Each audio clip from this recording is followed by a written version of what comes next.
Fala pessoal, hoje eu tô aqui para trazer uma triste notícia para o mundo de cripto, que nós tivemos um hack de Solana. O hack ainda está acontecendo. A gente pode ver aqui nessa página do Duna Analytics, né, que traz alguns dados da rede on-chain aí, que o hack aconteceu principalmente entre o esvaziamento das carteiras, né, aconteceu principalmente entre as 22h37 e às 24 horas, meia-noite aí. Depois disso, o volume baixou muito. A gente teve um pico aqui de mais de 160, 150 mil sol roubados. Então, foi um volume relativamente baixo, mas que totaliza 4 milhões aí. Perto de outros hacks de cripto, isso não é nada ainda. Foram 919 wallets, um número relativamente baixo, mas é significativo, né? Todo hack é sempre muito preocupante. A gente precisa entender exatamente de onde que ele veio, como que eles conseguiram achar o acesso e roubar os fundos das pessoas. Só para entender, esse hack parece que ainda está ocorrendo. Vamos até atualizar a página, ver se aumenta o número de wallets. E nesses últimos minutos não ocorreu, não roubaram mais nenhuma wallet, pelo menos essa página não identificou. Mas aqui a gente podia ver que até as 3, 4 da manhã tinha um número baixo de 20, 30 sol sendo roubados, esgotado de algumas wallets. A partir das 6 da manhã, mais ou menos, ele vem para zero. E depois tem mais algum pouquinho aqui e ali. Então ainda não acabou, ele ainda está acontecendo. Se você tem seus fundos numa Phantom Wallet ou numa Trust Wallet, ou na rede Solana em geral, você deve tirar seus fundos. O mais seguro é colocar numa Hard Wallet. Se você não tem uma Hard Wallet, você deve transferir para uma Centralized Exchange para garantir que seus fundos não sejam roubados. A gente tem... Quem estiver pensando em comprar uma Hard Wallet, tem na CryptoBR, é bem fácil de comprar. Eles têm diversas opções aqui. Entregam na sua casa, é um site confiável, tá? Eu vou deixar o link na descrição para vocês. Mas, fora isso, a gente teve que... Esse hack foi principalmente enviado para 4 carteiras diferentes, sendo quase 50% para uma única carteira. Nós tivemos uma pessoa do nosso grupo que sofreu esse hack. Ele teve... Felizmente, ele tinha alguns ativos em staking, em alguns protocolos de DeFi, e esses ativos não foram roubados. Ele teve roubado só aquilo que ele tinha em wallet, tá? E isso acabou sendo muito bom para ele. Ele já criou uma outra wallet, já sacou todos os seus ativos, mas pelo menos a maior parte dos ativos dele estava em DeFi e essa parte não foi roubada, eles não conseguiram sacar. Então acabou sendo um mal menor, né? Sempre ruim perder seus fundos, mas ele deixou de perder bastante coisa nisso. A wallet dele era relativamente nova, então temos esse dado também, que eu já vou explicar um pouco mais para vocês. Agora, só falando dos dados on-chain aqui um pouco mais, o que foi roubado foi principalmente o SDC, tiveram outras moedas também, o SDC e Solana, né, compõem a maior parte, depois outras moedas menores. Esse amigo nosso teve os seus Secretum roubado, então eles estavam de fato roubando o que tivesse em carteira, mas pelo jeito as pessoas tinham principalmente o SDC e Sol em suas carteiras, e a gente vê até aqui agora eles estavam conseguindo roubar só Sol praticamente no final.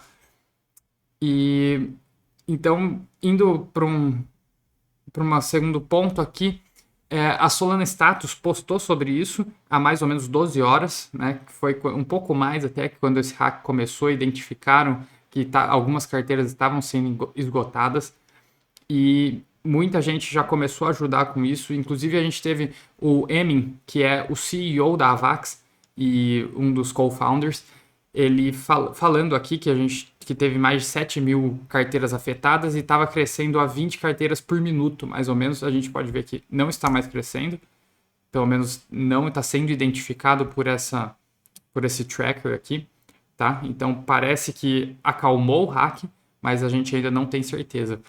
Ele comenta aqui que parece que foi um ataque na JS Library. Então, e eles conseguiram acessar os private keys dos usuários. E foi assim que eles conseguiram roubar.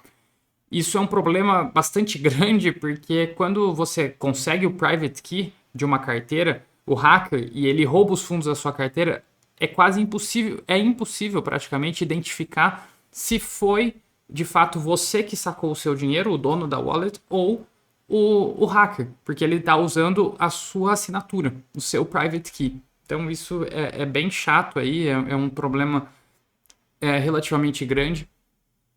E nós tivemos também aqui, quem teve a sua carteira afetada, se você for uma dessas pessoas que teve a sua carteira roubada, uma das 9.219 carteiras, você pode fazer esse Typeform aqui da Solana. Eu vou deixar o link na descrição. É o Solana Status, né, que é da Solana Labs. E daí você coloca aqui a sua carteira. Eu vou só preencher com qualquer coisa, só para vocês verem. Coloca qual wallet você estava usando e vai respondendo as perguntas. Eu tenho a impressão que, como o valor do hack foi relativamente baixo, apenas 4 milhões, eles devem reembolsar as pessoas, se eles conseguirem identificar como que foi feito o hack. E, principalmente, eles estavam achando, inicialmente, que era um problema no iOS. Então, quem tinha Solana baixada, a Phantom Wallet baixada no celular.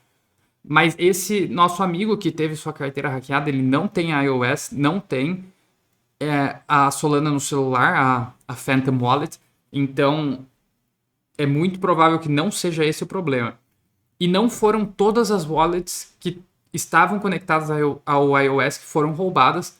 Primeiro, pelo número baixo de wallets hackeadas. Segundo, porque eu mesmo tenho meus ativos... eu tenho a Phantom Wallet no meu celular e eu não tive meus ativos roubados, tá? Então esse é mais um ponto importante. Além disso, hoje a gente teve mais uma péssima notícia, que foi a de um hack no GitHub. Então eles descobriram que mais de 35 mil repositórios estavam infectados com um arquivo, um malware. Então era um arquivo eles mandavam um arquivo extra, alguns arquivos extra aí, eles adicionaram nesses repositórios alguns scripts, algumas imagens, algumas coisas que servem como malware, para infiltrar no seu computador, roubar suas informações e afins. Então, essa também é uma péssima notícia para o nosso mundo de cripto, né? Porque todo ataque é sempre extremamente danoso, né? Mostra a fragilidade, expõe as fragilidades dos sistemas. Apesar disso, nós estamos vendo um mercado mais resiliente. Não tivemos uma baixa significativa, Solana está caindo um pouquinho, mas ainda nas 24 horas vem em alta, uma alta bem estável, né? E isso mostra cada vez mais a resiliência do nosso mercado, né? Nós viemos de um momento com muito medo, nós estávamos no Crypto Fear and Greed Index em Extreme Fear no mês passado com 14, que foi a época de maior baixa. Já subimos para 28, 31 e agora estamos em 34. E esse hack eu acho que comprova isso, né? Comprova essa resiliência do mercado, que a gente está com um mercado mais estável, mais forte, que está querendo subir. Pode ser que ele ainda venha para baixo um pouco mais, mas normalmente, em momentos de muito medo, um hack, mesmo que relativamente pequeno como esse, mostram fraqueza no mercado, mostram que quando as pessoas estão procurando um motivo para vender, mesmo um hack pequeno é um motivo para vender. E não é o que a gente vê ocorrendo. Então parece que está precisando de muito mais do que um pequeno hack para mover o mercado, para baixo pelo menos. Então eu acho que isso reforça que a gente está começando a ver a luz no fim do túnel. Pode ser que a gente já atingiu o fundo. Pode ser que venha um pouco mais para baixo, mas de fato esse é um bom sinal para esse momento. Então, muito cuidado aí, pessoal. Quem tiver Phantom Wallet, de novo, a recomendação é tirar os fundos. Não deixem lá, não esperem para ver, não paguem para ver. E vamos esperar que o mercado continue reagindo bem, apesar dessa notícia ruim. dessas duas notícias ruins, ele está reagindo bem e vamos esperar que continue assim pelos próximos dias e que a gente veja uma retomada do crescimento do espaço de cripto.